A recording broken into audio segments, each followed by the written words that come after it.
Bismillahirrahmanirrahim. Assalamualaikum warahmatullahi wabarakatuh.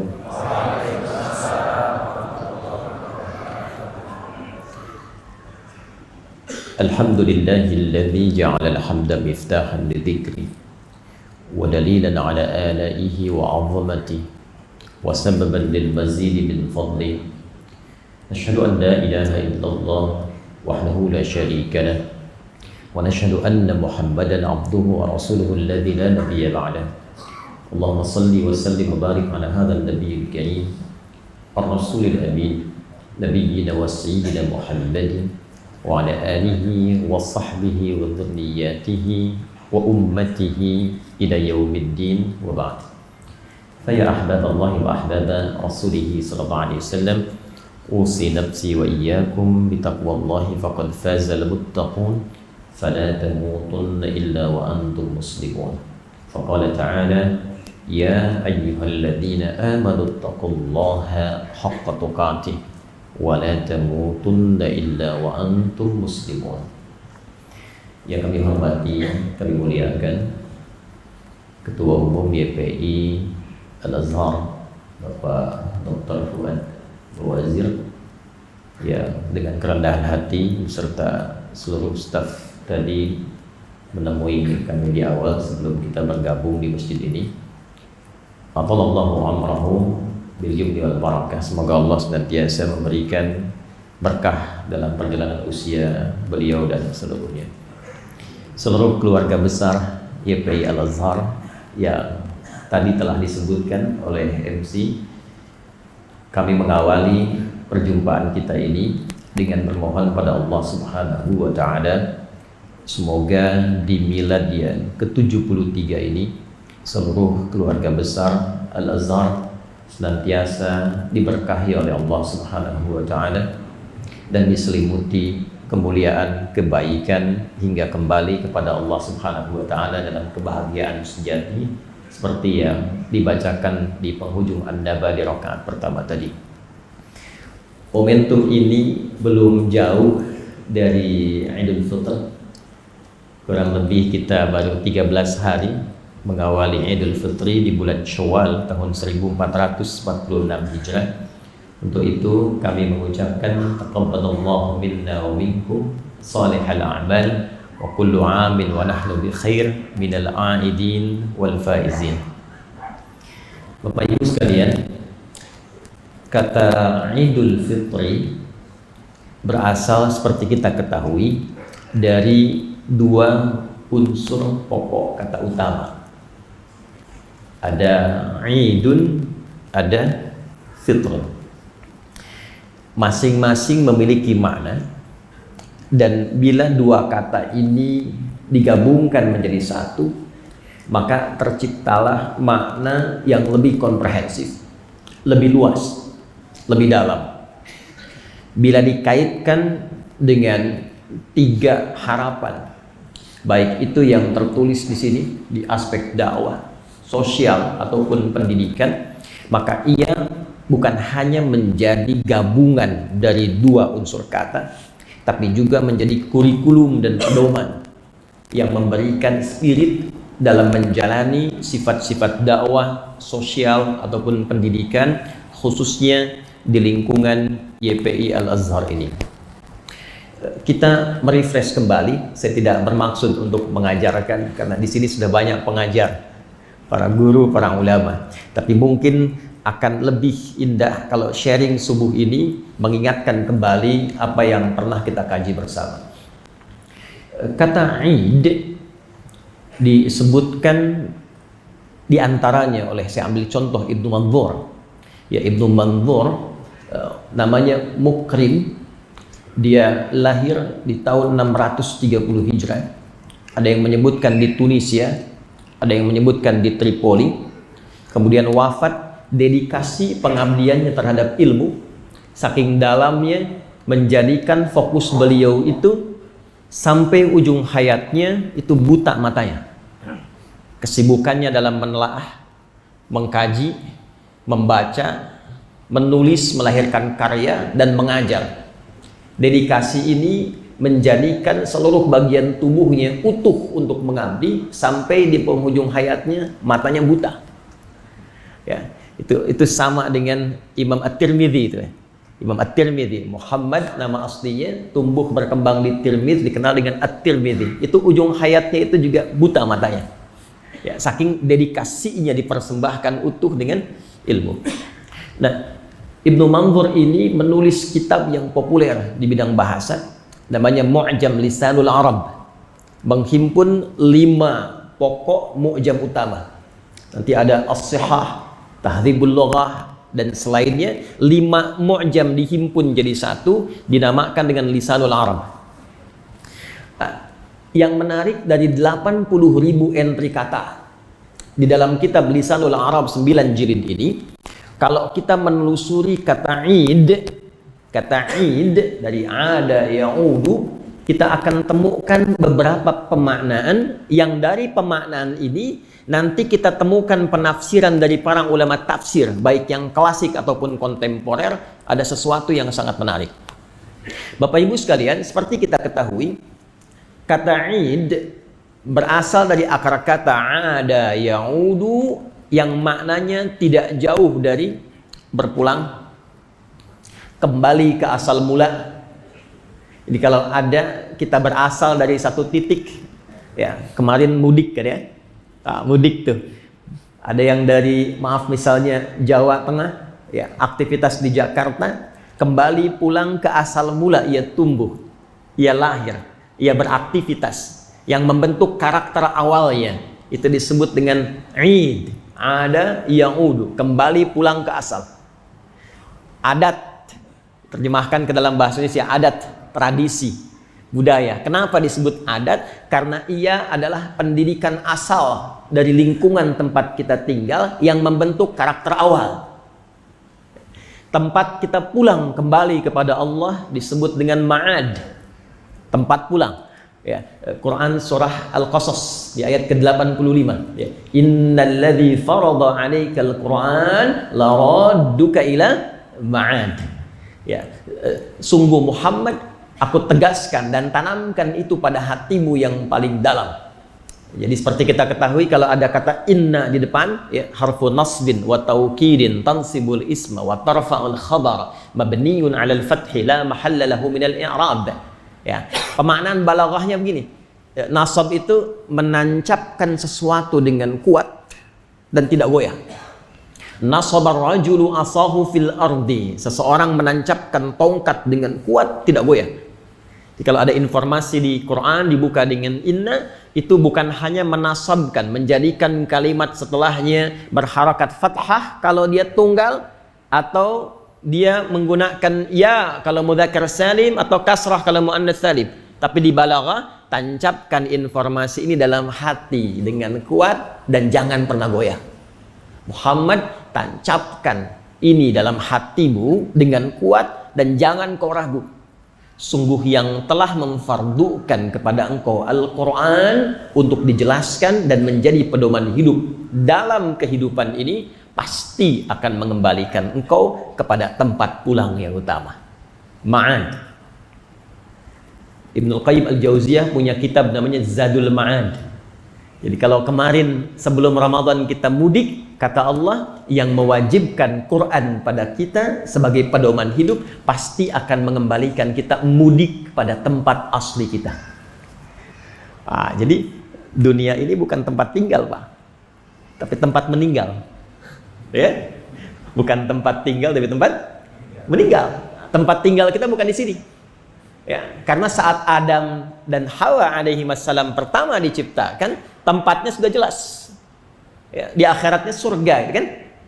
Tugasnya di bumi supaya punya bekal masuk ke situ, bertugas sementara dan pulang ke tempat asal.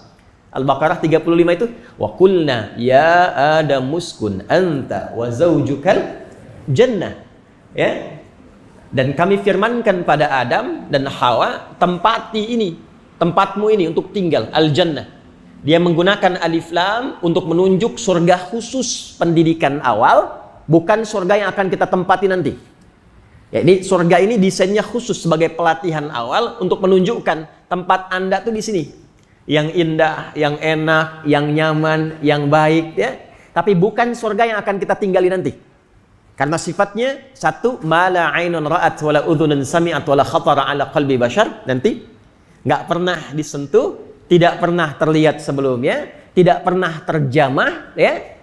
Dan yang kedua, tidak ada ibadah lagi. Semua kenikmatan. Di surganya Adam sebelum turun ke bumi itu masih ada perintah dan larangan. Wala taqraba hadhihi syajarata fatakuna minam zalimin. Jangan dekati ini. Ada perintah, ada larangan. Itu latihan sebelum turun ke bumi untuk diperkenalkan. Perintahnya ini, larangannya ini, tugas ibadahnya ini. Karena semua makhluk yang Allah cipta itu punya tugas. Malaikat punya tugas, jin punya tugas. Nah, manusia tugasnya apa? Inni ja'ilun fil ardi khalifah. Membangun, memakmurkan, menyukseskan. Tugasnya bukan di langit, tugasnya di bumi, fil ardi. Nah, selesai tugas itu sempurna, baru kembali ke tempat awal. Itulah jannah yang akan kita tempati nanti. Jadi dunia itu bukan tempat tinggal, tapi tempat meninggal. Hanya sementara bertugas. Legasi apa yang kita bawa pulang untuk kembali kepada Allah, itulah nanti tempat kita pulang terakhir disebut ma'ad namanya. Ya kan? Nah, tempatnya nanti yang sering kita sebut dengan surga. Ada berapa pintu ini? Pintunya 8 kan ya?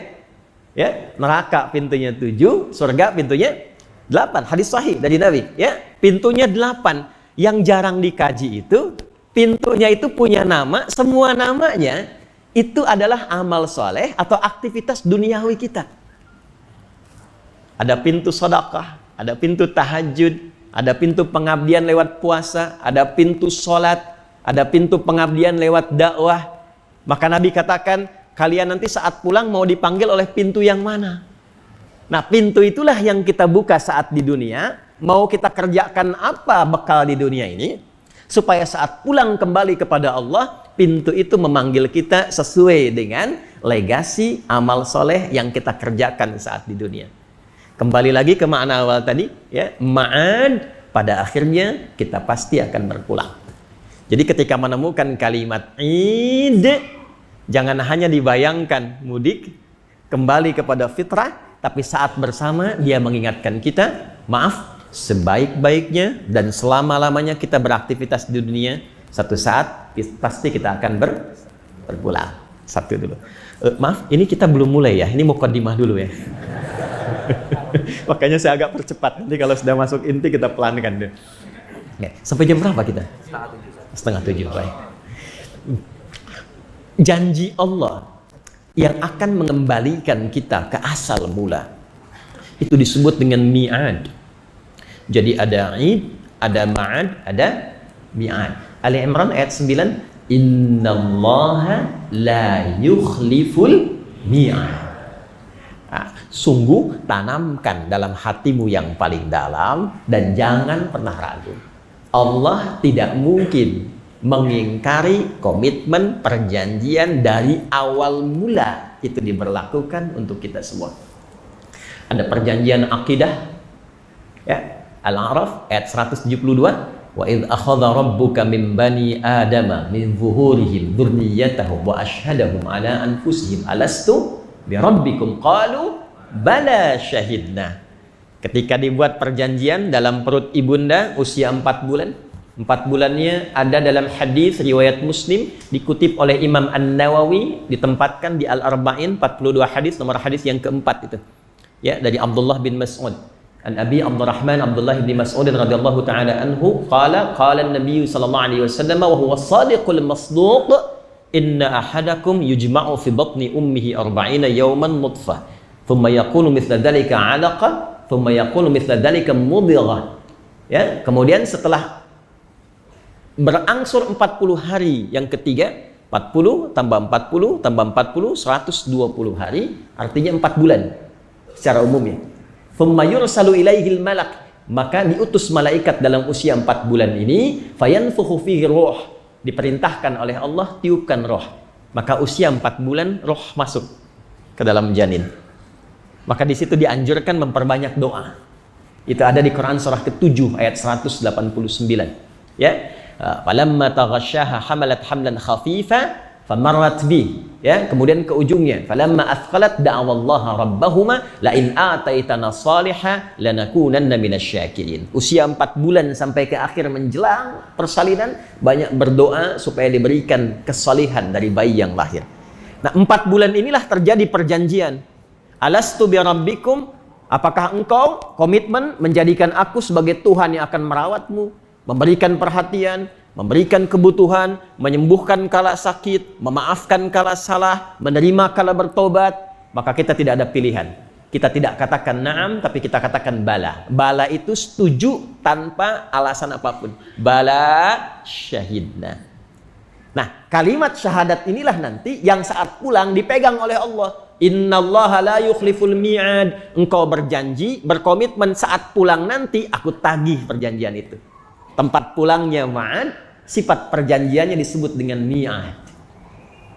Ada perjanjian ibadah. Kalau sudah keluar syahadat asyhadu an la ilaha illallah, bala syahidna, apa perjanjian ibadahnya? Nanti kita urutkan ke tema ini.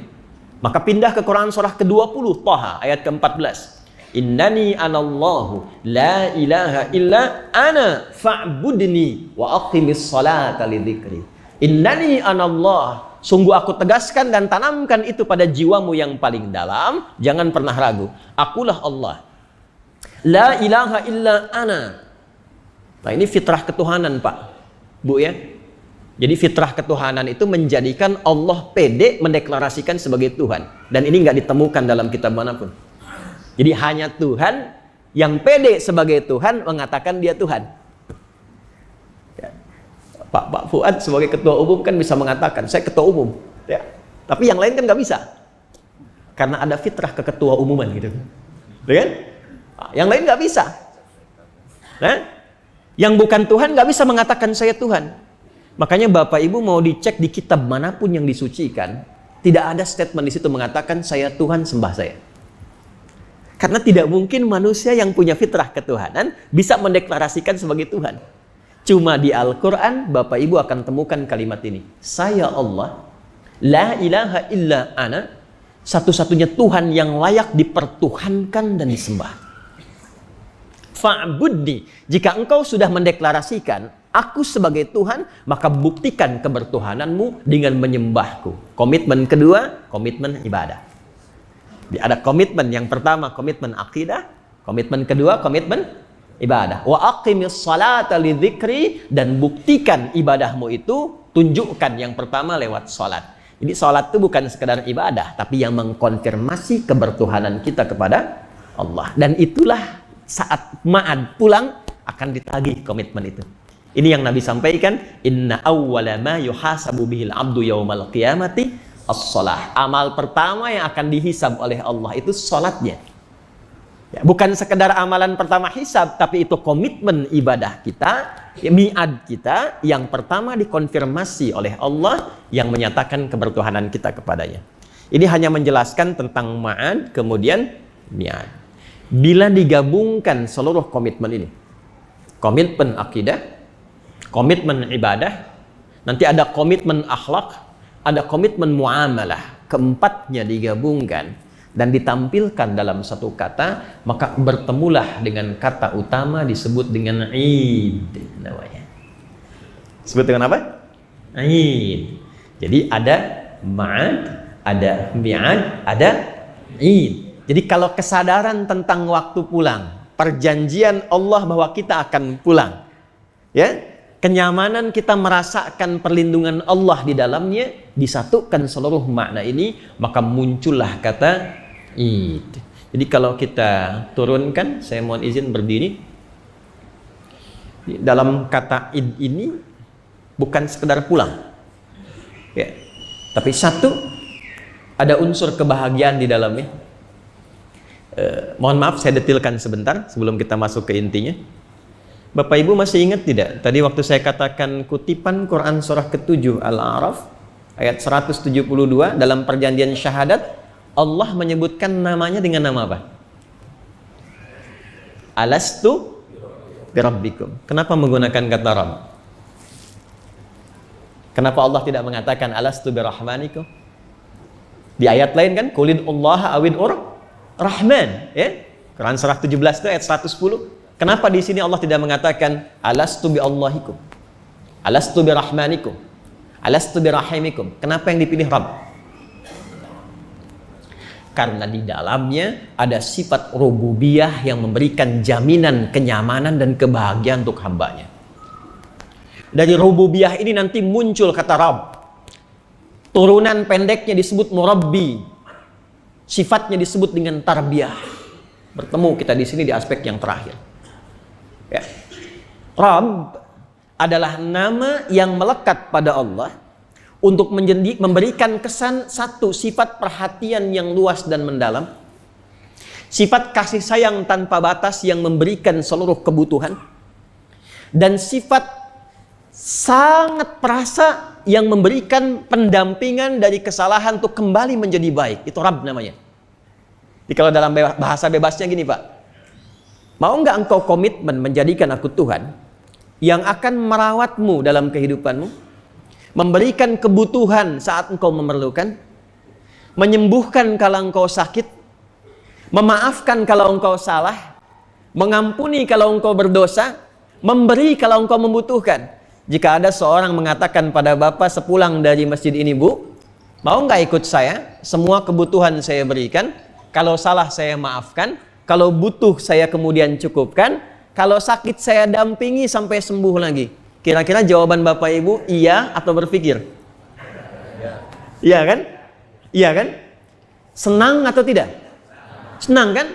Maka komitmen pertama yang dihadirkan dari kata Rabb ini menghadirkan kata sayang, kata nyaman, kata membahagiakan. Maka ketemulah di sini titik awal kata id. Ketika disebutkan baik di dalam Al-Quran, dalam hadis ataupun dalam bahasa Arab, tidak hanya menunjuk makna pulang atau kembali ke asal, tapi membawa nuansa sesuatu yang menyenangkan dan membahagiakan. Satu. Kalau saya urutkan, ini mubazir kalau nggak dipakai ini. Jadi saya urutkan satu ya supaya tercatat nih pelan-pelan. Ibu maaf, di belakang kelihatan nggak? Kelihatan ya, alhamdulillah. Ya, memang keluarga besar YPI Al-Azhar ini imannya luar biasa. Belum saya tulis sudah kelihatan deh. Walaupun ada layar saya tulis dulu baru kelihatan deh. Nah, sekarang izinkan saya untuk melambatkan dan mempelankan urutan kajian supaya mudah untuk ditangkap. Jadi saya anggap cukup untuk pengantarnya. Ingin kita masuk sini. Selain memiliki makna pulang atau kembali ke asal, kembali ke asal mula, juga membawa kesan sesuatu yang menyenangkan, senang, nyaman, bahagia. Ini satu dulu ya, kesan. Karena kesan ini jarang ditangkap nih. Jadi bagaimana caranya pulang itu bahagia? Pulang itu tenang. Makanya panggilan bagi insan beriman, hamba Allah yang memahami makna ini, itu panggilan pulangnya panggilan tenang, Pak. Bu, coba lihat Quran surah ke-89 tuh, ayat 27 sampai 30. Ya ayyatuhan nafsul mutmainnah, irji'i ila rabbiki radiyatan mardiyah, fadkhuli fi ibadi wadkhuli jannati. Ya. Hei jiwa-jiwa yang tenang, yang sudah nyaman, yang enak, yuk pulang. Jadi Allah itu mengajak pulang dengan ketenangan, kenyamanan. Aku senang dengan pekerjaanmu ini, engkau pun akan senang dengan apresiasi yang akan aku berikan. Jadilah golongan hambaku yang diapresiasi, dan ini aku tampakkan surga dari hasil pekerjaanmu. Di dalam sakaratul maut itu kenapa sering orang tersenyum, nyaman? Karena ditampakkan itu tempat kembali dia. Surganya ditampakkan. Ini ayatnya. Ya, makanya Siti Asyah itu ketika akan dieksekusi oleh Firaun kan tersenyum kan? Di sejarahnya kan? Ya. Kenapa tersenyum? Karena bermohon pada Allah. Sebelum meninggal, ya Allah, mohon tampakkan dulu tempatku untuk pulang istanaku itu. Aku minta bangunkan istana di surga Ya, sebagai pertaruhan dari imanku saat ini. Rabbibnili indaka baitan fil jannah. Ditampakkan istananya di surga, itu senyum beliau. Komen Firaun kan? Komennya itu langsung di dislike aja itu. Gak usah di subscribe itu. Nah, ini perempuan mau dihukum, dieksekusi kok senyum karena ditampakkan tempat pulangnya. Dan inilah yang menjadi fitrah dalam kehidupan kita. Umumnya kalau orang mudik pasti senang, Pak. Gak ada orang mudik itu yang gak senang. Nah, kemarin mudik senang gak? Senang kan? Nah, jadi sifat pulang itu kalau mudik pasti senang. Dan fitrahnya apa? Allah mengajarkan teladan sebelum pulang. Ini loh tempatnya aku tampakkan, indah, bagus. Jadi fitrah. Coba, sebelum pulang itu kalau kita kontak mau pulang, rumah dibersihkan kan? Hah? Kue diada-adakan kan? Hah? Bahkan kreativitas tinggi kan? Ya, kalengnya itu kaleng biskuit, isinya rangginang gitu kan? Dulu begitu ya. Semua diada-adakan, rumah dicat, ditampilkan bagus karena sifat pulang itu menyenangkan bagi yang punya bekal. Nah, itu kan? Bagi yang punya bekal. Makanya orang pulang kan bekalnya disiapkan dulu ya. Untuk setahun ke depan itu. Ya, sekarang banyak kreatif kemarin tuh waktu pulang. Ya, motornya bebek, bekalnya singa, gitu kan? Barang tuh. Ada dus dituliskan, aku pulang sayang, mama tunggu aku. Ya, karena senang. Ya, orang yang tak punya bekal, tak siap pulang. Saya pernah tanya, Anda kenapa nggak pulang? Nggak ada bekal, Ustaz. Ya, nah ini gambaran fitrah yang Allah tanamkan pada diri kita untuk mengkonfirmasi mudik yang lebih besar lagi. Allah ingin katakan pada diri kita, fitrah mudik itu senang.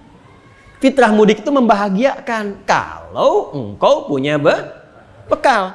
Itulah sebabnya kenapa suasana bahagia ini ditampakkan di awal kata Id setelah Ramadan, karena kita berbekal sebulan sebelumnya. Berbekal dengan sholat, berbekal dengan sedekah, berbekal dengan Al-Quran, berbekal dengan ibadah. Jadi jangan hanya lihat Idnya dengan kumpul, makan, pakai pakaian baru. Ya, lihat ke belakang 30 harinya. Bekal inilah yang mendorong kita berbahagia, mengekspresikan kemuliaan kebahagiaan, karena akan kembali ke asal mula, makan lagi, minum lagi, beraktivitas seperti 11 bulan berikutnya, dengan bekal yang telah kita siapkan selama 11 bulan sebelumnya. Id, bila disebutkan bahkan dalam Al-Quran, itu selalu menampilkan kebahagiaan. Kata Id pertama disebutkan di Quran surah kelima di ayat 114. Surah Al-Ma'idah. Qala Isa ibn Maryam, Allahumma rabbana anzil alaina ma'idatan minas sama takunu lana 'idan li awwalina wa akhirina wa ayatan mink. Nah, jangan putus ya sampai 'idan li awwalina wa akhirina. Teruskan wa ayatan mink. Ini konfirmasi terakhirnya. Nah, lalu saya masuk ke inti bahasan. Berkata Isa bin Maryam alaihi salam, di sini pakai bin. Ya, ada yang keliru memahami kalau bin itu selalu diasosiasikan untuk siapa? Ayah ke laki-laki ya. Bin itu singkatan dari ibnun, artinya anak laki-laki. Ya. Binti singkatan dari ibnatun, anak perempuan. Maryam itu cuma punya satu anak laki-laki, namanya Isa. Isa anak laki-lakinya Maryam. Bahasa Arabnya Isa bin Maryam. Jelas ya? Baik, dan satu-satunya perempuan Bu yang mengandung, melahirkan, bahasa Qur'annya tanpa disentuh laki-laki manapun. Tanpa disentuh. Walam yamsasni bashar, tanpa disentuh. Detil sekali Quran. Ya, karena sekalipun nanti ada yang namanya Maryam di kemudian hari, ya kan? Kalaupun mengandung, melahirkan tanpa bapak, itu banyak. Tapi yang tak pernah disentuh laki-laki manapun cuma Maryam binti Imran. Itulah sebabnya ada kaidah dalam tafsir, kalau disebutkan nama jelasnya dengan bin dan bintinya, ini menunjukkan peristiwa ini tidak akan terjadi lagi di masa depan kecuali pada tokoh ini saja.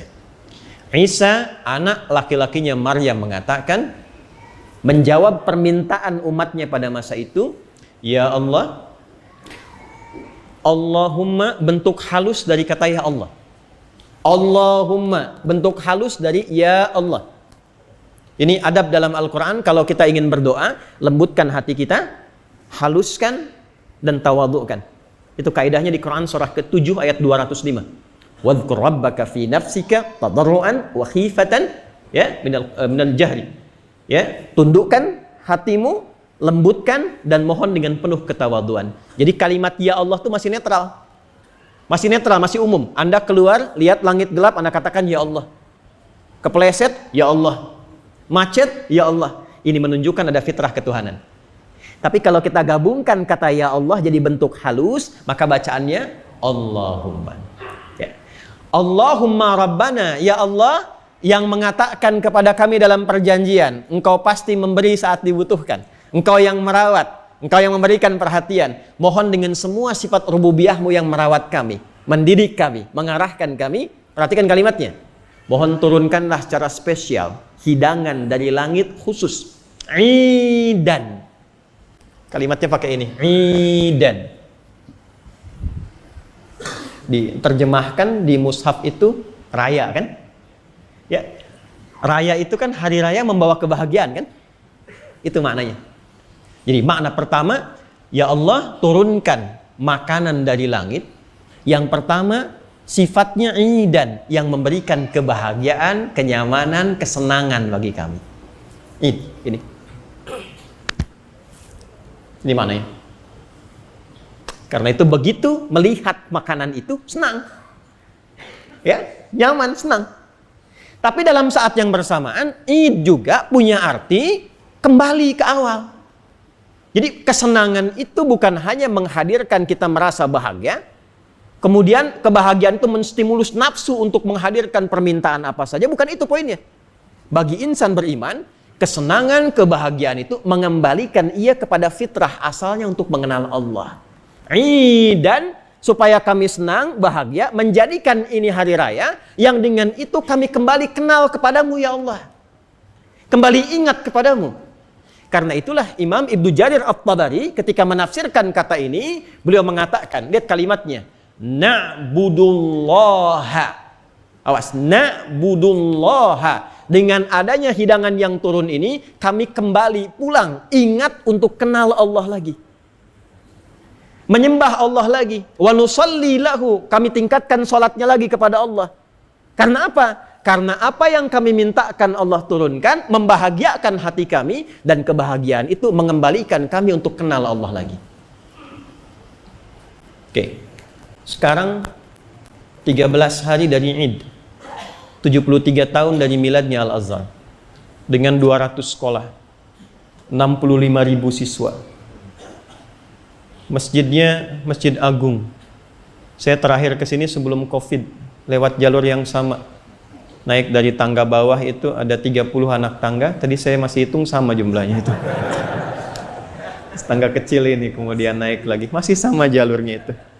Tapi bedanya sekarang sudah 200. Sekarang sudah 65.000.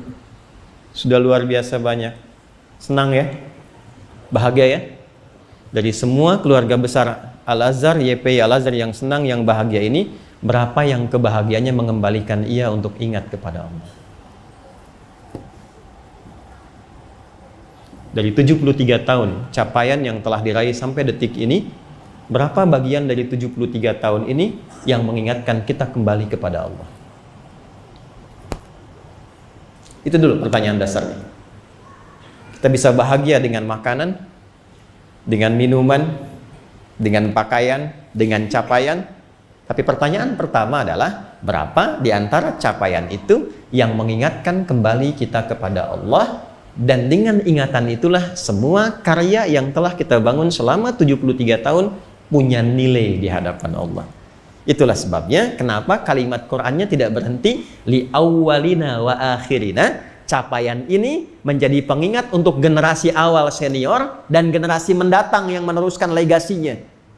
Di masa Nabi Isa untuk umatnya saat itu, dan pertanda umatnya nanti yang datang belakangan sebelum bertemu dengan Nabi Muhammad Sallallahu Alaihi Wasallam. Jadi jaga nih supaya ingat Allah. konsisten sholat, jangan menyimpang dari akidah, jangan menyimpang dari ibadah, sampai munculnya nanti Nabi terakhir yang paling agung, yang melengkapi semua ini. Itu nanti diterangkan di Quran surat As-Saff ayat yang ke-6 itu. Wa mubasysyiran bi rasuli ya'ti min ba'di ismuhu Ahmad. Disampaikan, jaga id kita ini ya. Jaga hidangan ini ya. Dekati Allah ya. Jangan jauh dari Allah. Kita senang dikabulkan sama Allah. Kita diberikan hidangan spesial dari langit. Tapi jangan sampai menjadikan semua nikmat ini lupa dengan Allah. Ingat ini, jaga li awwalina untuk generasi sekarang kita yang hadir. Wa akhirina, dan viralkan ini setiap generasi sampai ke ujungnya. Kapan ujungnya? Bertemu dengan Nabi terakhir yang agung Muhammad sallallahu alaihi wasallam. Tarik dengan rumus al-ibaratu bi umumil lafzi la bi khususis sababi. Hukum berlaku karena keumuman lafadznya, bukan karena khusus sebabnya. Maka generasi awal 73 tahun yang lalu, sebelum semua kemewahan, kebagusan, kebanyakan yang tampil dengan usia 73 tahun ini, yang masih sederhana dengan keikhlasannya. Coba refleksinya dibangun lagi, Pak. Dulu waktu YP ini didirikan, alasan utamanya apa? Bukankah keikhlasan untuk mendapatkan ridha Allah? Bukankah keinginan meningkatkan supaya orang kenal Allah? Bukankah menjadi wasilah dakwah dalam kehidupan? Coba cek selama 73 tahun, bergeser nggak? Hati-hati, coba dicek lagi. Karena viral dari awal itu, jaga tuh setiap generasi agar memegang teguh pondasi ini. Jangan sampai kebahagiaannya ketika sekolahnya makin besar, tapi siswinya lepas kerudung. Maaf ya, coba sharing aja. Ya, nggak kenal Allah. Jangan makin banyak muridnya, tapi nggak kenal Allah. Karena masuk YPI Al-Azhar itu bedanya dengan sekolah lain. Ketika masuk kenal Allah, ada kata Islam di dalamnya. I-nya di situ Islam kan? Ya kan? Islam kan? Yayasan Pendidikan Islam. Pesantren? Pesantren lagi tuh. Nah, sekarang dari semua yang berada di dalamnya, 60.000 plus pengurus, ya berapa dari dasar-dasar keislaman yang sudah melekat pada jiwanya? Dan itu dihisab. Nah, ini bagian pertamanya. Dan di awalina wa akhirina. Viralkan ini, kita bahagia, patut bahagia dengan capaian ini. Oh, sekolah banyak, bahagia kita. Harus, karena fitrahnya ini. Aneh kalau ada peresmian sekolah baru nggak bahagia, itu aneh itu. Ya, pasti bahagia. Ungkapkan kebahagiaan. Makan boleh, karena hidangan maidah itu kan makan. Makanya kalau ada Milan nggak ada makanan boleh protes tuh. Ya. Tapi dalam saat yang sama coba ditanya, sampai 73 tahun ini satu-satu sudah kenal Allah belum? Ya? Sudah dekat dengan Allah belum? Bedanya sebelum masuk YPI dengan setelah masuk tuh bagaimana? Karena ada sifat apa? Ketika kita berbicara tentang pendidikan, itu bukan pengajaran. Anda menempatkan materi pendidikan, bukan pengajaran. Ini masyayikh, para guru-guru tahu betul. Di bahasa Arab itu pendidikan disebutnya tarbiyah. Ya, pengajaran disebut dengan ta'lim. Ta'lim, proses transfer informasi dari satu pihak ke pihak lain yang tidak menuntut perubahan perilaku. Yang penting tahu. Ya, jadi kalau ada sekolah mengajarkan misalnya taklim hanya pengajaran saja, dia tidak akan menuntut apakah siswanya mengamalkan atau tidak, terserah. Mempraktekkan atau tidak, itu bukan pikiran. Yang penting apa yang saya sampaikan, siswa tangkap itu, dia tahu. Ujian lulus, nilai bagus, itu taklim. Tapi ketika Anda kemudian cantumkan pendidikan, tarbiyah, pengajarnya, pendidiknya disebut murabbi, mengambil sebagian sifat keteladanan dari sifat Rabb. Siapa itu murabbi? Dia bukan hanya mentransfer pengetahuan dari dirinya, tapi mengamati, melihat siapa anak didiknya. Ada karakter apa di anak didiknya? Apa kehususan yang dia miliki? Bagaimana yang setiap disampaikan itu apakah diamalkan atau tidak? Dia mengajarkan hari ini materi sholat, dia cek anak-anaknya sholat gak? Ke masjid gak? Dia tunjukkan lebih dahulu, ketika tiba waktunya sholat, dia mengajarkan tentang sholat, gurunya berangkat duluan ke masjid untuk menunjukkan ini yang bapak ajarkan, ini yang ibu sampaikan. Itulah murabbi. Karena itu pekerjaan murabbi dalam tarbiyah di Al-Quran tidak masuk kategori dakwah, tapi masuk kategori ma'ruf. Coba lihat ya. Kalau dakwah pasangannya khair. Kalau amar pasangannya ma'ruf. Pendidik itu bukan cuma mengajak lagi, tapi sudah memerintahkan. Mengajarkan untuk dipraktekkan. Ketika Allah bicara tentang dakwah menggunakan khair, ketika bicara tentang amar menggunakan ma'ruf. Lihat kalimatnya. Quran surah ketiga ayat 104 misalnya. Wal takum minkum ummatu yad'una ilal khair wa ya'muruna bil ma'ruf. Apa bedanya tuh khair dengan ma'ruf? Sama-sama baik ya Pak, Bu ya? Ada 6 kebaikan dalam Al-Quran. Ada thayyib, ada khair, ada ma'ruf, ada ihsan, ada soleh. Yang keenam, bir. Ya, lan tanalul birra hatta tunfiqu mimma hibbun. Ada 6. Kalau kebaikannya secara fisik saja, sehat tubuhnya, bagus, baik, ya, itu disebut thayyib namanya. Nah, makanya di Al-Azhar ditekankan siswa supaya sehat, olahraganya bagus, makanannya yang menyehatkan, ya. Quran surah 2 ayat 168, ya ayyuhan nasu kulu mimma fil ardi halalan thayyiba. Ketika fisiknya baik, bagus, orang Arab tanya, kaifa haluk ya akhi? Alhamdulillah ana thayyib. Maksudnya badannya sehat. Ya. Tapi kan ada yang sehat, bagus, bajunya bagus, fisiknya bagus, tapi dia 2 kali puasa, 2 kali lebaran nggak pulang-pulang, kan? Thayyib namanya ya.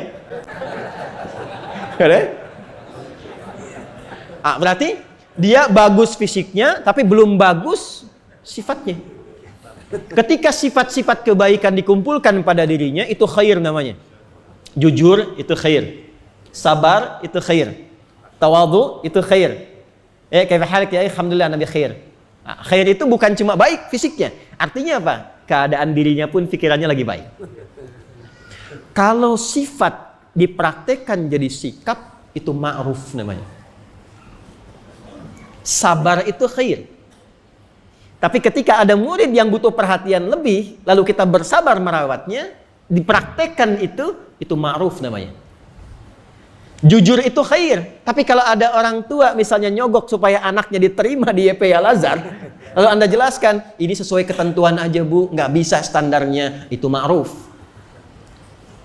Menerangkan materi itu khair, tapi ketika Anda meminta anak Anda sholat ya, tepat waktu ya, itu ma'ruf namanya.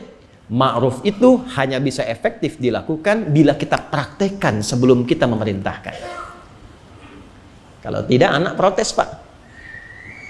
Satu kali dalam ada sesi kami mengadakan daurah pendidikan di salah satu cabang Al-Azhar. Pertanyaannya begini dari guru, Ustaz, kenapa anak-anak ini kami ajarkan untuk sholat, tapi ketika adzan berkumandang waktunya sholat mereka agak malas berangkatnya? Saya tanya balik begini, bapak ibunya contohkan ke masjid nggak? Diam. Bapak ibunya contohkan ke masjid nggak? Diam. Nah, itulah koreksi kita bersama, saya, Anda, dan kita. Jadi di dalam Al-Quran, perintah itu akan bisa efektif diberikan ketika kita praktekkan sebelum itu didelegasikan. Jadi ketika Bapak Ibu menempatkan pendidikan dalam konteks Id dan dibawa ke Yayasan Pesantren Islam Al-Azhar, maka di sini ada komitmen bagaimana semua bentuk keluarga besar dan amalnya ini satu amalan yang membahagiakan. Kalau ngajar mesti bahagia, bekerjanya yang senang. Di sini senang, di sana senang. Di mana-mana cabang Al-Azhar. Gimana caranya ngajar senang, murid senang, tapi saat yang bersamaan, maaf, kita menjadikan kesenangan ini untuk tersambung dengan Allah. Supaya pulangnya pun senang. Yang selanjutnya, maaf, kita mempraktekkan kesenangan ini dalam bentuk pembuktian yang nyata dalam konteks pendidikan, bukan sekedar pengajaran. Jadi, bagian pertama yang kita highlight, saya mulai dari pendidikan dulu karena ini kan yang paling banyak dikerjakan. Bagaimana semua sifat pendidikan itu jadi ibadah dalam pandangan Allah Subhanahu wa taala. Ini poinnya. Itu aspek pendidikan.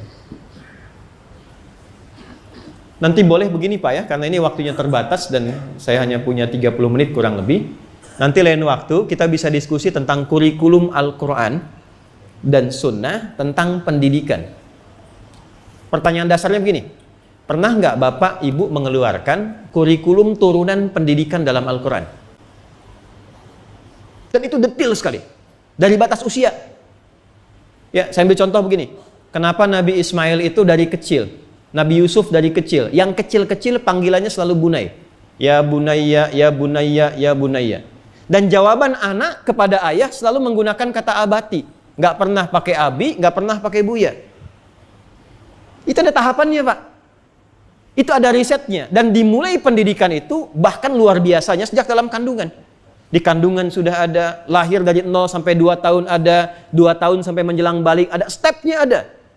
Dan secara sempurna diterangkan oleh Nabi dalam bentuk praktek. Lalu dihimpun kurikulum ini oleh para ulama, ditempatkan dalam kitab-kitab mereka, itu detail sekali, diberi topik. Saya ambil contoh. Imam Al-Bukhari itu kan menulis kitab ya. Imam Al-Bukhari. Ya. Apa nama kitabnya? Bukan. Itu singkatannya. Nama kitabnya Al-Jami As-Sahih Al-Musnad Al-Mukhtasar min umuri Rasulillahi sallallahu alaihi wasallam wa sunanihi wa ayyamihi. Itu nama kitabnya. Coba ulangi itu. Karena panjang kita singkatkan Sahih Al-Bukhari. Saya bacakan lengkap bukan ingin menunjukkan saya hafal, bukan. Na'udzubillah, bukan. Ingin menunjukkan karakter kitab-kitab hadis, bukan sekedar bacaan. Di para ulama itu ketika menyusun kitab, dari judulnya sudah memberikan kesan. Kitab hadis kan ada 4 tipe. Ada jami, ada sunan, ada mu'jam, ada musnad. Jami itu apa? Jami itu kitab yang berisi tema-tema umum. Jadi Imam Al-Bukhari ingin mengatakan, kitab saya ini itu kumpulan dari ayat Quran dan hadis-hadis Nabi Muhammad SAW yang berisi topik-topik umum kehidupan. Ada berapa topiknya? 97 topik. Saya telusuri topik ini, seluruhnya bukan karya saya, bukan karangan saya, tapi ayat-ayat Quran yang dijelaskan oleh hadis-hadis Nabi yang saya verifikasi hadis ini tersambung orangnya semua ke Nabi. Saya tampilkan dengan ringkas dan isinya yang bisa saya jangkau dari kehidupan kurikulum Nabi sehari 24 jam. Dari 97 topik ini, ada topik yang ketiga namanya Kitabul Ilmi. Kitab Bad'ul Wahyi, Kitabul Iman, Kitabul Ilmi. Topik ketiga ini Bapak Ibu, Kitabul Ilmi, topik tentang pengetahuan, ayat-ayat Quran tentang pengetahuan apa, hadis-hadisnya bagaimana, praktek pengajarannya seperti apa, sampai rinci, Bu, ada jadwal pengajian ibu-ibu, sampai harinya Nabi atur. Ada harinya. Ini untuk laki-laki, tempat laki-laki seperti apa yang kondusif. Ini untuk pengajian ibu-ibu, tempat ibu-ibu itu seperti apa yang kondusif. Apa yang pertama diajarkan, bagaimana supaya cepat ingat dan tidak lupa. Kan tipikal ingatan itu ada 4 kan? Cepat ingat, lambat lupa, ya kan?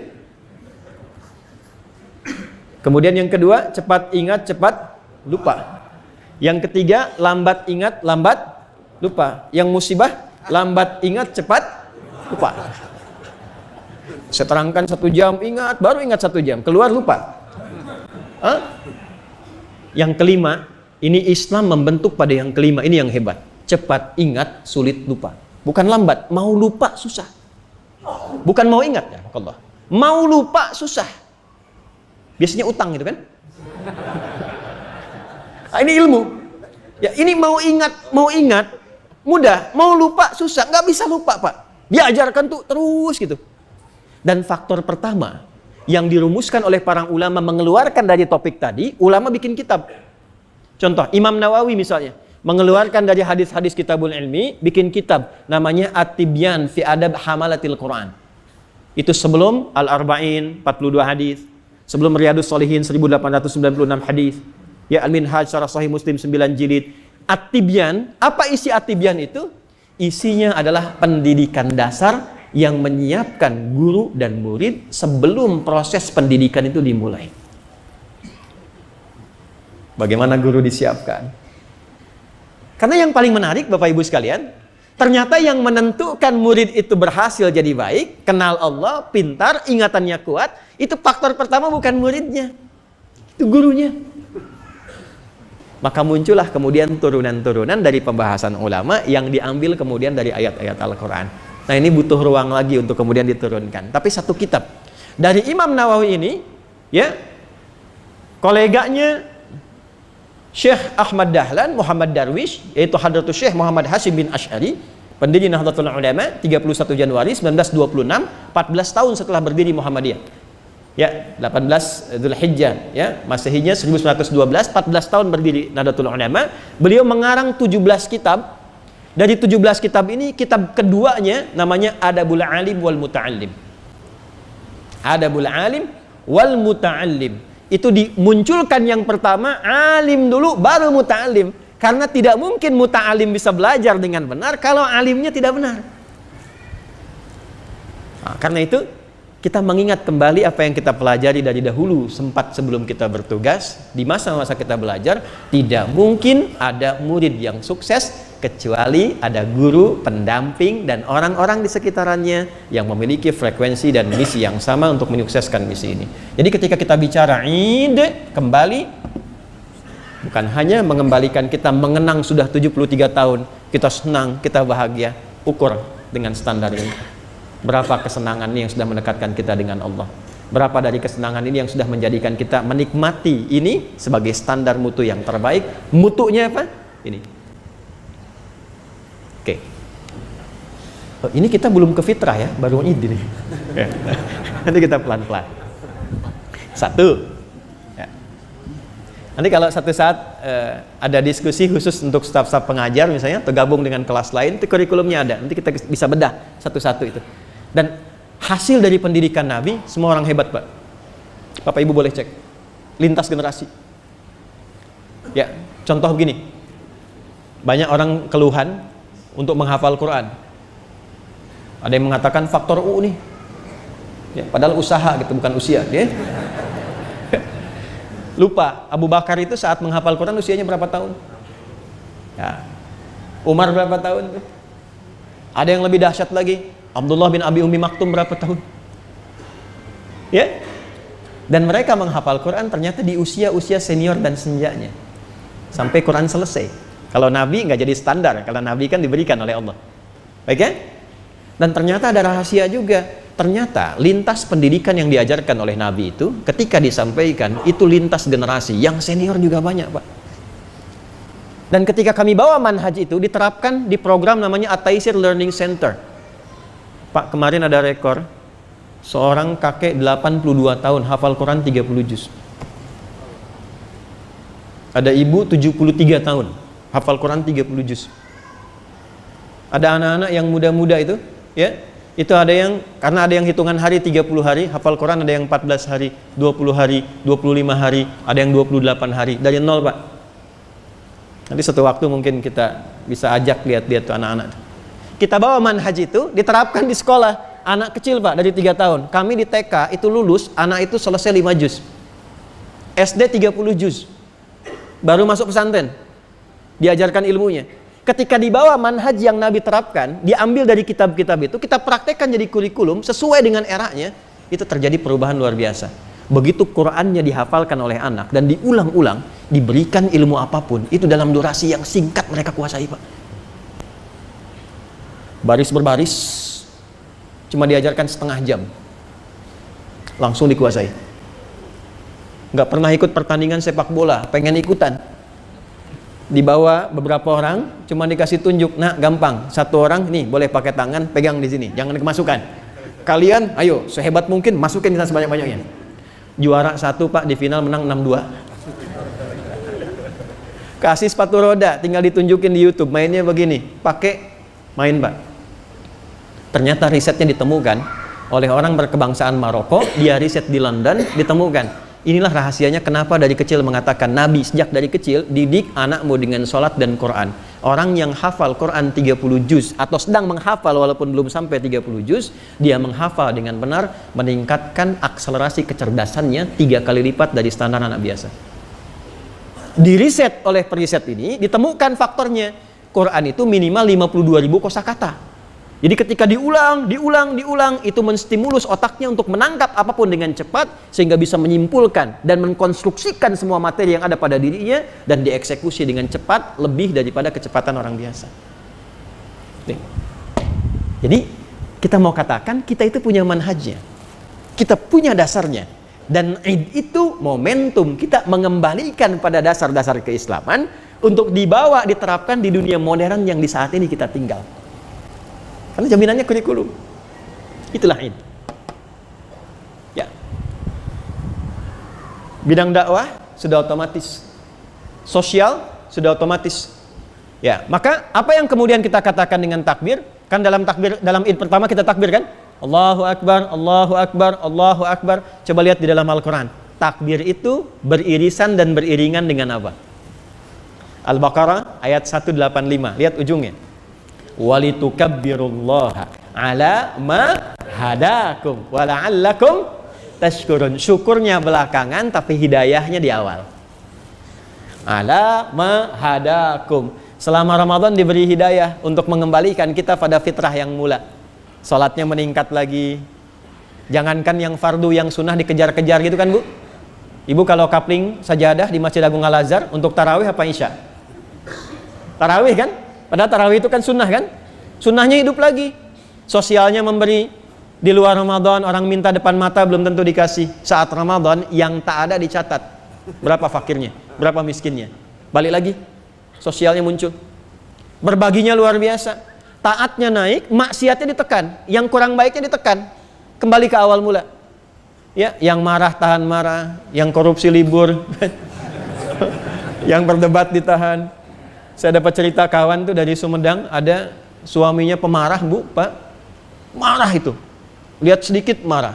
Puasa, jalan sama istrinya sore. Maghrib jam 6, 18.00, 6 kurang seperempat jalan sama istrinya. Ada tetangga yang provokasi. Tapi saat itu nggak balas, diem aja. Istrinya heran. Dia tanya, "Pak, tumben nggak marah?" Kata suaminya, "Ntar habis maghrib." Ntar habis maghrib ya. Maghrib lupa gitu kan. Nah, yang saya mau katakan, jadi suasana pelatihan itu mengembalikan kita seakan mendapat energi baru, hidayah itu terkumpul pada diri kita. Oh, saya mesti punya visi baru, punya lembaran baru, punya gerak baru, punya gaya baru. Ketika mendapatkan itu senang kita, maka keluarlah ekspresi kesenangan yang mengingatkan kita dengan Allah. Maka dikeluarkanlah kalimat takbir. Takbir kan 3 jenisnya. Takbir perjuangan dalam jihad, ya kan? Takbir kemudian dalam menghentikan api ketika berkobar, ada kebakaran, itu pakai takbir, Pak. Salah satunya. Yang ketiga apa? Ekspresi takbir untuk kesenangan, kebahagiaan. Senangnya itu bukan karena Ramadannya selesai, karena setelah Ramadan saya kembali ingat Allah. Jadi makannya ingat Allah, bekerjanya ingat Allah, bukan hanya sholatnya. Nah sekarang ketika masuk kita dalam suasana Id, mengembalikan kita ke awal, senang kita bertakbir, bersyukur kita, ada makanan, ada kenikmatan, ada kebaruan, dari sekian banyak yang telah kita dapatkan itu, pernahkah kita kumpulkan hidayah yang kita rumuskan berdasarkan, ini poinnya, kegiatan-kegiatan yang ada di YPI Al-Azhar minimal selama 73 tahun ini. Contoh, tadi disebutkan ada pesantren, ada sekolah, ada universitas. Ya, apa hidayah Allah dalam kehidupan di pesantren ini? Kurikulumnya pernah nggak dikeluarkan? Di sekolah dengan semua turunannya, di universitas. Universitas pertama yang dibangunkan di Maroko, Pak, di Fes, ya kan? Perempuan yang menginisiasi, Bu, namanya Fatimah binti Muhammad Al-Fihr. Dari mana inspirasi itu didirikan? Dari perjalanan kehidupan Nabi, Ahlus Suffah. Bikin kampus dari masjid Kairawan jadi kampus. Dari kampus itu dikembangkan. Orang yang lulus dari kampus ini diwisuda pakai toga kan? Ya, toga ya. Ini bukan utak-atik ya, Bu ya. Bukan cocok logi ini, tapi memang dasarnya seperti itu, Pak, perjalanan sejarahnya. Bagian atasnya apa? Warna hitam kan? Sisinya berapa? Dulu 4, Pak. Pertama dibuat 4. Kenapa? Sisi Ka'bah warnanya hitam untuk kotak. Jadi ilmu yang didapatkan ini kemanapun dibawa selalu mengarahkan kita pada kiblat di Ka'bah, ingat kepada Allah. Kalau ngajar, ajarkan karena Allah. Kalau berfatwa, fatwanya karena Allah. Ini yang dimaksud innama yakhsyallaha min ibadihil ulama. Jadi fatwanya dengan khasyah, mendidiknya dengan khasyah. Kalau sudah dengan khasyah, nggak mungkin dia ngajarkan yang salah. Nggak mungkin mendidik yang keliru karena ada khasyah di situ. Ya, sesuatu yang dia rasakan langsung Allah mengawasi. Kalau bicara takut kalau keliru karena Allah mengawasi.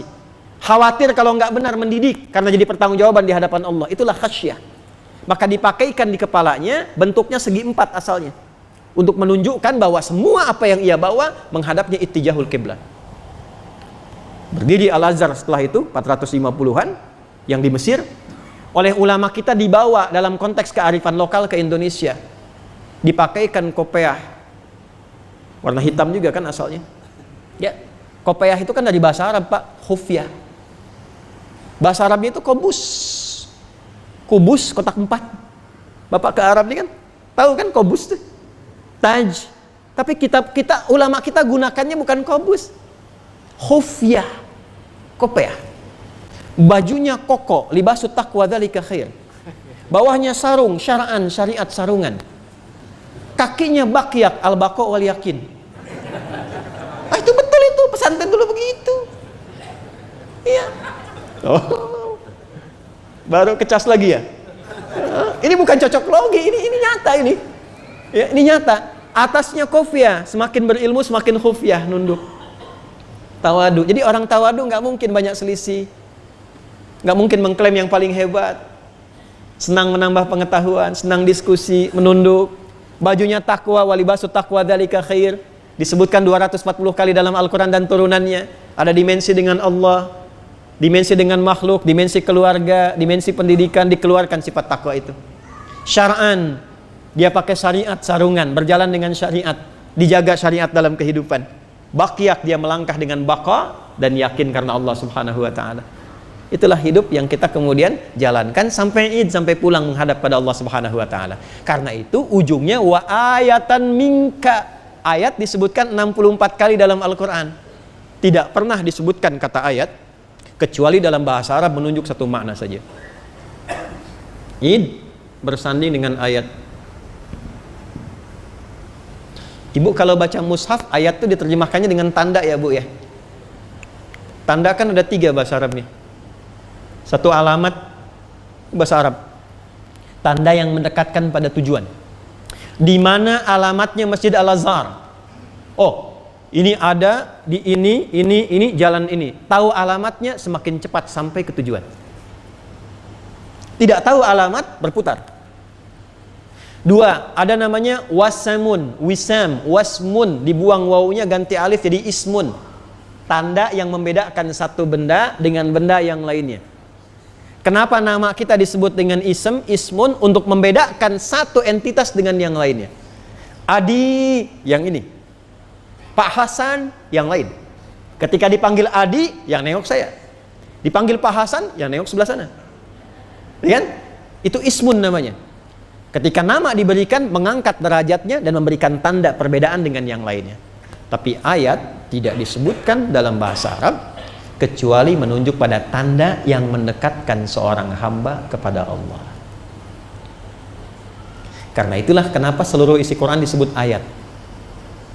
Al-Fatihah 7 ayat, Al-Baqarah 286 ayat demikian, karena setiap kali kita baca Al-Quran kita merasa lebih dekat dengan Allah. Quran surah 8 ayat 2, innamal mu'minuna alladzina idza dzukirallahu wajilat qulubuhum wa idza tuliyat alaihim ayatuhu zadathum imana wa ala rabbihim yatawakkalun. Kalau dibacakan ayat-ayat Allah, bertambah keimanannya, semakin merasa dekat dia dengan Allah Subhanahu wa taala.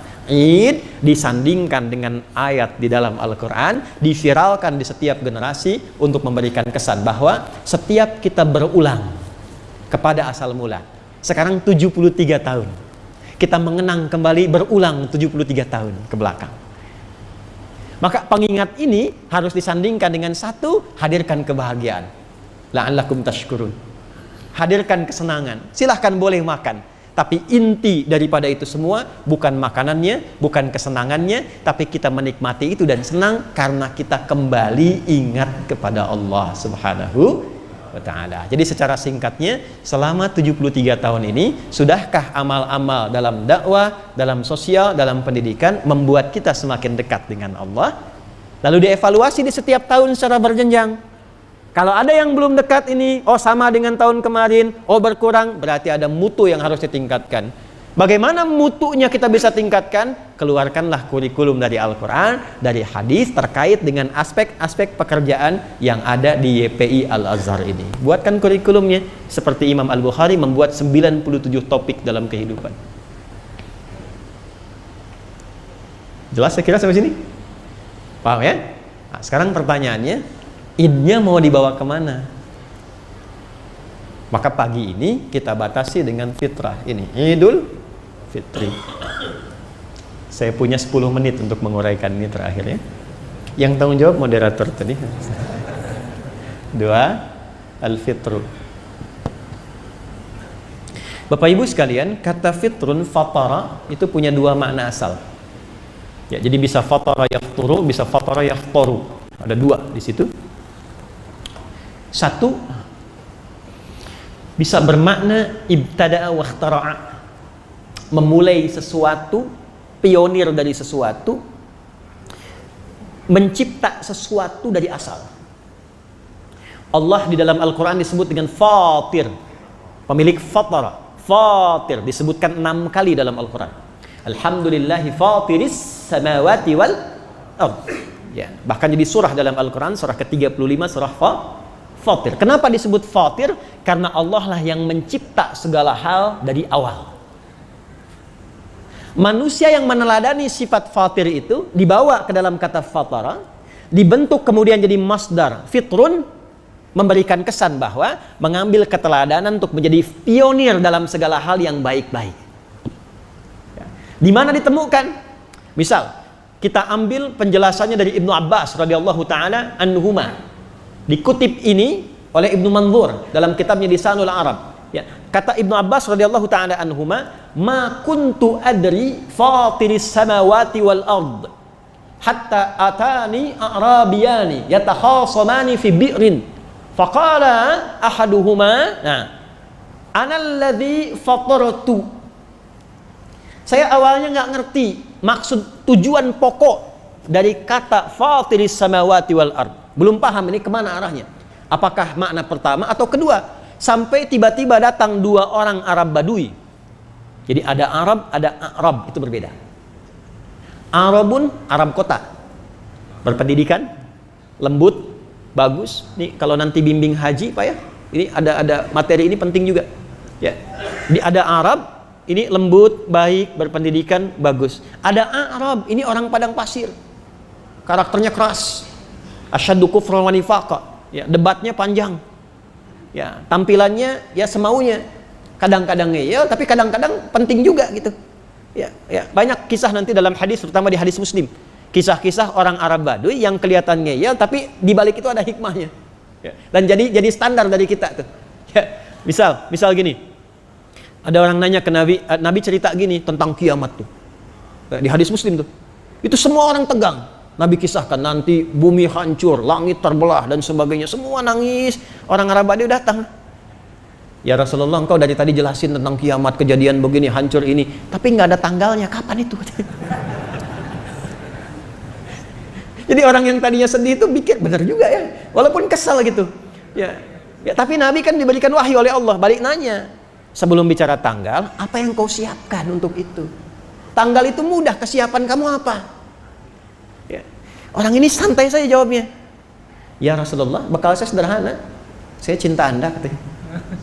Saya cinta Anda. Maka keluarlah hadis dari Nabi, al-mar'u ma'aman ahabba. Maka seseorang itu di akhirat akan bersama yang dicintai, bersama dengan yang dia cintai. Hadis ini jadi viral. Yang tadinya sahabat-sahabat senior kesal dengan orang Baduy ini, tiba-tiba jadi senang karena pertanyaan dia itu. Itu Arabi. Ya, bertikai 2 Arab Baduy ini di depan Ibnu Abbas radhiyallahu taala anhuma. Ini sahabat junior, diinvestasikan Pak Ibu oleh ayah ibunya.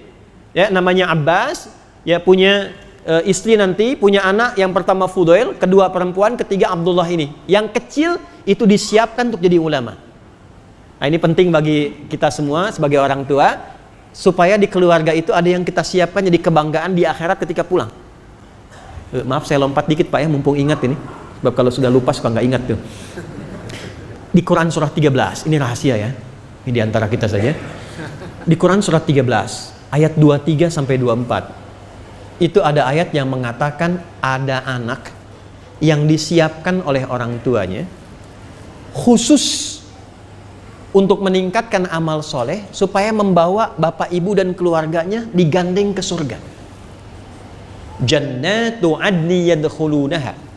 Akan ada keluarga besar masuk surganya dari taman surga dulu, tengah-tengah, dari surga Aden. Jadi 8 tingkatan, paling atas Firdaus, tengah-tengah surga Aden, taman yang indah. Kemudian keluarga besar itu datang, wa man sholaha min abaihim wa azwajihim wa dzurriyyatihim. Tiba-tiba anaknya gandeng bapaknya, gandeng ibunya, gandeng pasangannya, di belakang diikuti oleh keluarga besarnya. Dan Allah perintahkan pada malaikat berdiri di setiap pintu surga menyambut keluarga besar ini.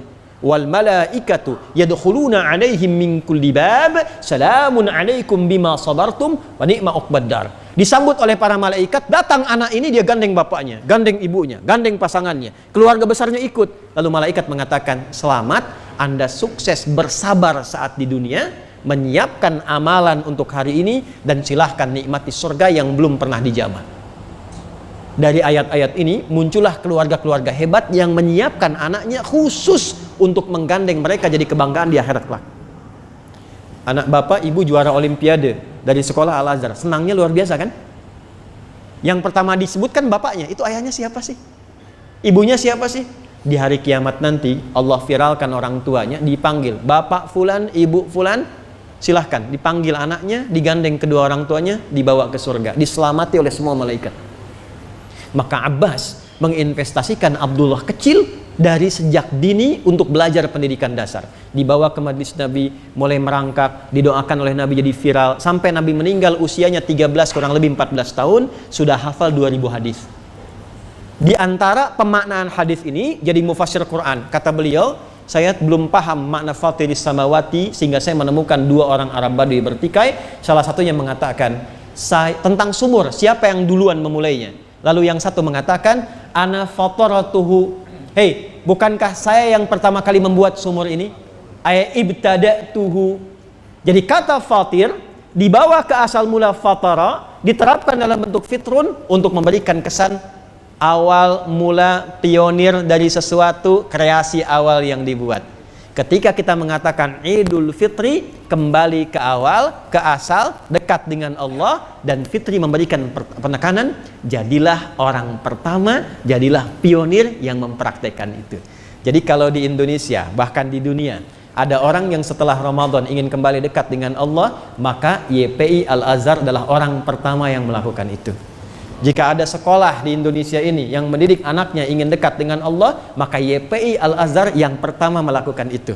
Jika ada sekolah-sekolah yang mendidik tentang makna sholat, ada masjidnya dipraktekkan, maka YPI Al-Azhar jadi pionir di dalamnya. Jika ada sekolah yang mengajarkan tentang manasik, bagaimana cara haji yang baik, umrah yang baik, maka YPI Al-Azhar jadi yang pertama untuk menerapkan itu. Idul Fitr ditarik dalam konteks mutu dakwah, sosial dan pendidikan. Dibawa dalam lingkar kehidupan kita, refleksi 73 tahun. Bisakah kita mengembalikan itu ke awal dan jadi pionir di dalamnya? Bila tidak menjadi fa'il, jadilah kemudian naibul fa'il. Jadilah mubtada. Kalau tidak mungkin, jadilah khabar. Dan mubtada tidak akan bisa dilakukan oleh orang-orang yang punya sifat umum. Harus khusus. La yajuzul ibtida' bin nakirah malam tufidka inda zaidin nawirah. Tidak mungkin ada orang ingin jadi pionir kalau tidak punya sifat-sifat khusus. Maka 73 tahun ini mari kita keluarkan karakter khusus YPI Al-Azhar. Jadi kalau bicara tuh di luar begini, oh kok bisa begini ya? Oh itu Al-Azhar itu. Oh kok bisa tampil begini ya? Oh itu YPI Al-Azhar itu. Wah bacaan Qurannya bagus ya? Oh itu YPI Al-Azhar itu. Wah ini hafalan Qurannya bagus ya? YPI Al-Azhar itu. Nah itulah Idul Fitri yang mengembalikan itu pada kebaikan. Dan makna kedua saya tutup sesuaikan waktunya.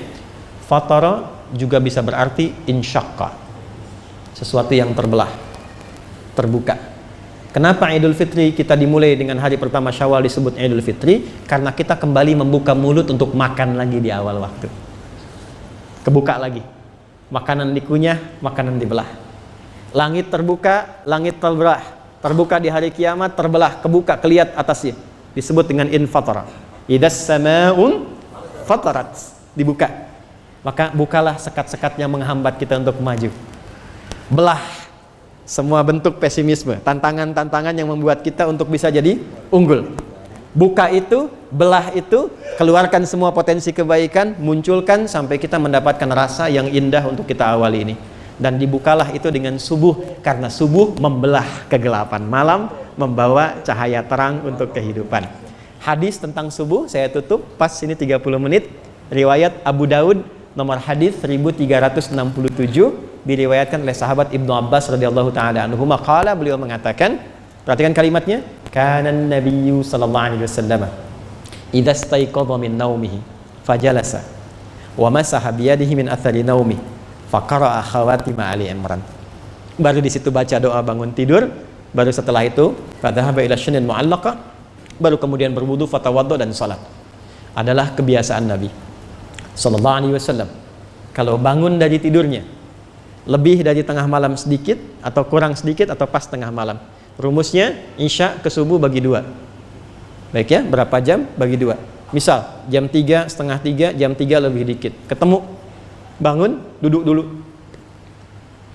Menghilangkan bekas ngantuk supaya sadar dulu. Ya. Ini di ilmu kesehatan kemarin saya diskusi. Ternyata luar biasa, tidur kan jantung kan detaknya berbeda dengan saat bangun Pak ya. Transisinya duduk. Hilangkan bekas ngantuk, karena tidak ada doa dalam Islam dilakukan dalam keadaan tidak sadar. Alhamdulilladzi ahyana ba'da ma amatana ilaihi nusyur. Bangunnya jam 3, begitu amat melek jam 6. Makanya cek Masjid Agung Al-Azhar tuh, saya suka agak senyum-senyum sendiri kalau dengar azan subuh di Indonesia. Karena di Timur Tengah itu biasanya sholatnya panjang, naumnya pendek. As-salatu khairum minan naum. Di kita ini naum yang panjang. Salatu khairum minan naum. Yang paling diingatan yang terakhir kan? Sadar, baru ternyata bukan doa bangun tidur dulu. Perhatikan kalimatnya. Nabi membaca 11 ayat terakhir surah Ali Imran. Nah, 11 ayat terakhir itu berisi panduan tentang visi kehidupan dan rencana-rencana strategis yang akan dibuat. Inna fi khalqis samawati wal ardi wa ikhtilafil laili wan nahari la ayatin liulil. Silahkan Bapak Ibu cari, saya sambil menutup, di mana Anda bisa temukan di buku manapun, bahkan kitab suci, yang dari awal bangun sudah meminta kita menjadi pribadi yang ulul albab, tingkat cerdas paling tinggi, yang paham tentang esensi hidup, yang mengerti tentang apa yang harus dikerjakan. Fungsi mata ini intinya apa? Fungsi lisan ini fungsinya apa? Ada orang baru belajar, dengar satu kata sudah paham arahnya kemana. Itulah ulul albab. Dari kata lub. Jadi kalau kelapa itu ada kulit luar, ada batoknya, ada dagingnya, ada yang paling lembut tuh, bagian dalamnya itu. Itu bagian paling dalamnya lub namanya. Lub. Jadi kalau orang tahu lihat kelapa, dia akan ngincar intinya. Apakah untuk obat? Dia lihat dari luarnya sudah paham isinya, bukan cari serabutnya. Ya, itulah ulul albab. Bangun tidur harus paham esensi hidup. Alladzina yadhkurunallaha qiyaman wa qu'udan wa 'ala junubihim wa yatafakkaruna fi khalqis samawati wal ardh. Rabbana ma khalaqta hadza batila subhanaka faqina. Baru bangun tidur sudah merumuskan kegiatan hari ini apa? Jam 7 kerjakan apa? Jam 8 apa? Jam 9 apa? Itulah sebabnya kenapa waktu pertama disebut subuh, dari kata asbah, sesuatu yang sudah riap dengan rencana. Quran surah 81 ayat 18, was-subhi idza tanafas. Demi waktu subuh yang saat nafas keluar, rencana sudah siap. Jadi nggak ada ceritanya Pak, bangun tidur kita ditanya nggak tahu jam 9 kemana. Ya gimana nanti aja. Nanti gimana? Siapkan visinya. Dan bikin, jangan cuma agenda dunia, nyambungkan dengan Allah, zikir, dan buat sampai dengan ke akhirat. Saya tutup, caranya kata Quran gini Pak, turunkan dulu surganya, baru jadikan kurikulum di bumi. Ya, umumnya kalau ditanya ingin masuk surga, surga apa? Firdaus kan? Pertanyaannya, pernah nggak mengeluarkan karakter penghuni surga Firdaus dalam Al-Quran? Keluarkan itu, praktekkan di bumi, bawa dalam suasana kehidupan di YPI Al-Azhar. Dan ketika disebutkan itu karakter, bukan pekerjaan. Sifatnya, tandanya. Quran surah 23 ayat 1 sampai dengan 9. Qad aflahal mu'minun alladzina hum fi salatihim walladzina hum 'anil lagwi walladzina hum lizakati, sampai ke ujung ulaika humul warithun alladzina yarithunal firdausa hum fiha khalidun. Kata Allah, ada calon penghuni surga Firdaus yang sedang beraktivitas di bumi. Siapa mereka? Yang sholatnya khusyuk, yang mengerjakan yang penting-penting, yang nggak penting dia abaikan, semangat untuk bisa berzakat. Maka Bapak Ibu sekalian, terapkan itu di Al-Azhar. Tidak ada pendidikan sholat di YPI kecuali sholatnya khusyuk, bukan sekedar sholat biasa. Anak-anak Al-Azhar kalau sholatnya bagus, mengerjakan yang penting-penting, yang nggak penting jauhi. Semangat kumpulkan infaknya bagus, berkembang sosialnya bagus. Tapi untuk apa? Supaya bisa zakat, supaya bisa infak. Jadi kalau cuma lomba membangun, meninggikan, membangun, dibagusin, jangankan Al-Azhar, yang lain itu bisa melakukan itu. Jangankan yang beriman, banyak sekolah yang dimiliki yang belum beriman, bahkan lebih bagus bangunannya dibanding yang kita miliki. Jadi kalau hanya berlomba meninggikan bangunan, yang lain sudah melakukan itu. Dan jauh sebelum kita. Perbedaannya apa? Kita punya kualitas, kita punya substansi, dan kita punya target jangka panjang untuk kembali kepada Allah dalam kebaikan. Rabbana ma khalaqta hadza batila subhanaka faqina. Ya Allah, mohon jadikan amal kami ini pembebas kami dari neraka di kemudian saat kami pulang. Sampai ke ujungnya. Sampai kemudian selesai, dan saya tutup di ayat 200. Ya ayyuhalladzina amanu. Hai semua, saya terapkan di konteks ini ya. Hai semua keluarga besar Al-Azhar, pengawasnya, pengajarnya, pejabatnya, dan turunan-turunannya, isbiru, bersabarlah dalam tugasnya. Wasabiru, dan saling menguatkan dalam kesabaran itu. Kalau ada yang lelah, motivasi, sabar, kita sedang berjuang. Sabar, kita pegang teguh. Warabitu, ribat, jadikan ini ribat, batas kita berjuang sampai terakhir, sampai pulang. Ya. Wattaqullaha, pelihara takwa di lingkungan kita. Sebagai ayah-ayah yang bertakwa, sebagai suami-suami yang bertakwa. Anda boleh jadi pejabat di yayasan, di kantor, tapi di rumah tetap ayah. Saya sekarang dipanggil ustadz, yang panggil syekh, panggil kiai. Di rumah, anak kami tidak kenal ustadz, tidak kenal kiai. Saya belum pernah seumur-umur pulang, ditunggu anak saya dan dibilang, kiai, tidak. Anak kami ingin ayahnya, Buya. Lalu dia tuliskan, saya pulang Pak, berangkat. Dia gambar tuh, anak usia 4 tahun, 2 tahun. Bikin gambar, Buya jangan dilihat ya, nanti pas di mobil saja. Pulang jam berapa? Jam sekian. Begitu sampai mobil saya buka, seorang ayah, laki-laki itu, dia gambar semampunya, pakai peci, dilepas 2 anak, 1 jilbab, 1 biasa, dilepas, dan ditulis di bawahnya, I love you Buya, engkau adalah ayah terbaik yang Allah kirimkan untuk kami. 4 tahun.